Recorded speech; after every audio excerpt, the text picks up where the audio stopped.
ఏం చెప్పడానికి వచ్చావో త్వరగా చెప్పి వెళ్ళు కోకిల. ఈ తెల్లదొరల ఆట కాదు కానీ నా పాలిట సవితిలా తయారైంది. ఎప్పుడు చూసినా మీరిందులోనే నిమగ్నమై ఉంటారు. మీకిదేమన్నా తెలుసా? రాజమాత రాణాగారి కోసం సంబంధాలు చూస్తున్నారు. ఈ విషయం నీకెవరు చెప్పారు? ఈ రాజమహల్ గోడలకి చెవులున్నాయో లేదో గాని నాకు తెలిసి ఈ మహల్లో పనిచేసే దాసీ జనానికైతే చెవులున్నాయి. అయితే రాజమాత రాణాగారితో ఎవరి సంబంధం ఖరారు చేస్తారట? కిన్నోర్ రాజ్య రాకుమారి నిర్మల.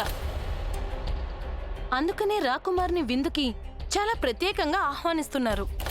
రాజావారు ఒకవేళ ఈ సంబంధం ఖరారైతే రాజమాత వారికున్న రుణాలన్నీ తీర్చేస్తారు. అలా చేసిన రుణాలన్నీ తీర్చేస్తే రాజమాత రాణాగారు ఈ సింహాసనాన్ని ఎప్పటికీ వదలరు. సింహాసనాన్ని వదిలిపెట్టక తప్పదు. ఈ రాజ్యాన్ని సక్రమంగా పాలించటంలో వాళ్ళు విఫలం కావాలి. అప్పుడే కదా ఆంగ్లేయ సర్కారు వాళ్ళు మాకు రాజ్యాధికారాలు అప్పచెప్తారు. మనం ఈ సంబంధం ఖరారు కాకుండా చూడాలి కోకిల.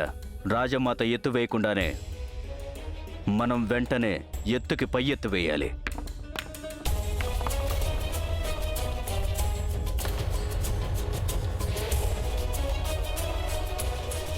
అమ్మా, పితిరులు చెప్పడం నాకు ఇష్టం లేదు, కానీ మీరు నా సొంత మనిషి, అందుకే చెప్తున్నాను. మీ ఆడపడుచు కాలువలో దూకేసింది తెలుసా?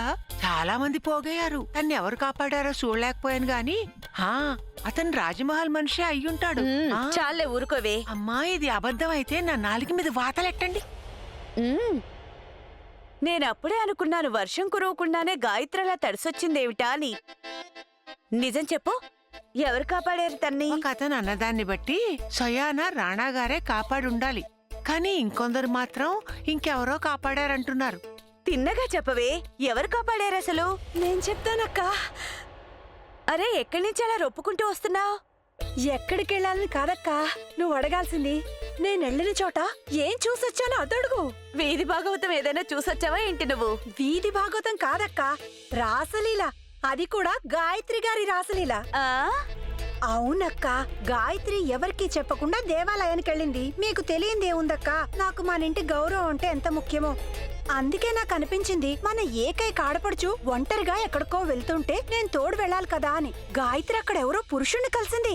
అతనికి ఏదో ఇచ్చిందక్కా. ఎవరా మనిషి? ఏమిచ్చింది అతనికి? అతని మొహం అయితే నేను చూడలేదు. ఆ మనిషి ఎవరో కాని రాజమహల్ కి చెందినవాడే. అది నీకెలా తెలుసు? అయ్యో అక్క, అతని బట్టల మీద రాజమహల్ కి చెందిన గుర్తు చూశాను. నేను చెప్పేది నిజం అక్క, నా తల్లి తోడు. నేను అనుకోవడం అతను గాయత్రి కాలువలో పడినప్పుడు కాపాడిన మనిషి అయి ఉండాలి. ఇది తీసుకో. నీకు ఏ విషయం తెలిసినా సరే ముందు నాకొచ్చి చెప్పాలి, సరేనా? వెళ్ళొత్తానమ్మగారు. అమ్మా, అలాంటి వాళ్ళది నిజమైన ప్రేమ కాదు, అది వ్యామోహం. ఎగ్జాక్ట్లీ చిన్నత్త, నిజంగా ప్రేమించుకున్న వాళ్ళు అలా చేయరు. ఎంత మనసు విరిగిపోతే కన్న కూతుర్ని పట్టుకొని మా దృష్టిలో చచ్చిపోయా ఉంటుందా తల్లి?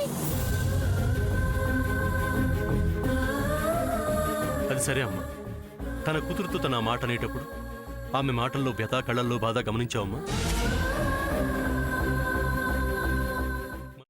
పెద్దబాబుకు బర్త్డే విషెస్ చెప్పు కూడా వెళ్ళాం కదా. ఊరికే ఎలా కాలిపోతుంది? మంట పెడితేనో పడితేనో తగలబడుతుంది.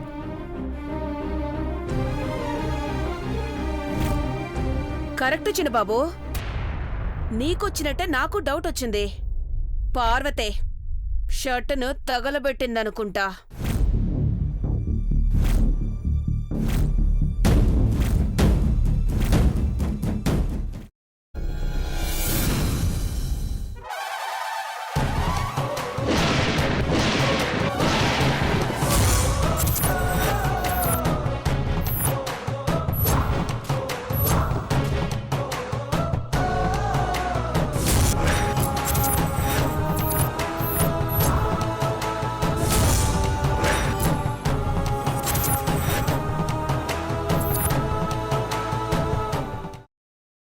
తర్వాత పొట్టు తీసేసి చాప్ చేసి పక్కన పెట్టుకోవాలి.